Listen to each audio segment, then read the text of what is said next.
This is Travis Dolphin.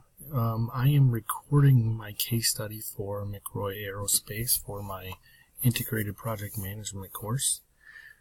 Today we are looking at some issues with a downturn of government spending for basically for a plane making organization. The downturn came as the government decided to spend less on certain types of aircraft.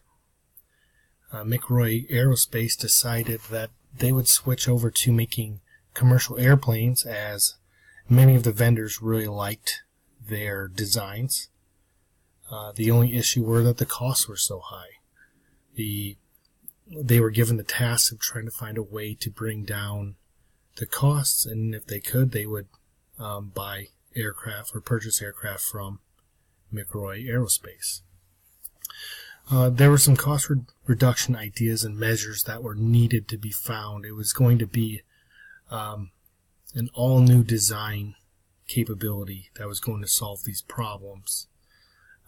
What they chose was to find a new design for door mechanisms. There's 8 doors on the aircraft, and they all had different mechanisms needing all different parts and different maintenance.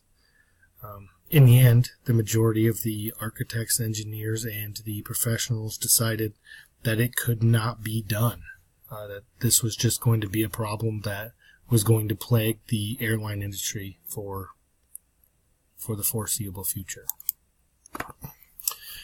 In the design and development process, Mark, who was the development manager or department manager, knew one guy.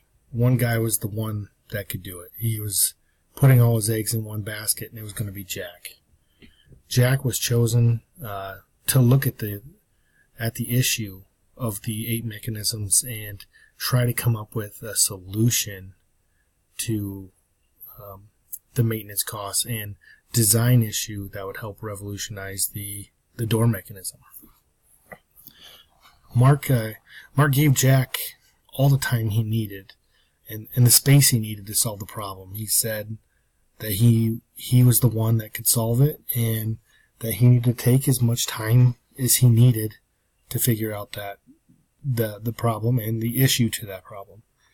It took Jack just 2 months of design and development and headaches to come up with a conclusion that the professionals were right. It just could not be done. There was going to be 8 different mechanisms. Mark, who sounded like he knew Jack in a large capacity, knew how to motivate Jack, knew how to steer him in a direction that would get him thinking differently. And he asked Jack to pick someone else to solve the issue, someone other than Jack, giving him the feeling that he let Mark down. Now this sparked the solution. Once Mark made Jack think on the problem a little bit again, and that somebody else could solve it, Jack had a light turn on in his head, and he asked for a few weeks to get some thoughts and some ideas cleaned up. In the end, that's what was needed. Jack solved the problem that everybody said that couldn't be done.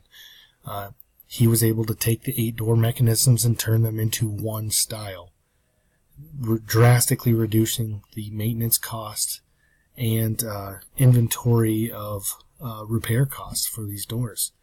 This allowed Mark to show that cutting the costs answered the problem of switching from government funding to commercialized airline, and pushed the vendors to buy product or planes from them. And this, in the end, was the key to McRoy Aerospace's switch from government to commercial planes. I hope you enjoyed this, and I hope you enjoyed this case study, and I hope it was insightful. Thank you.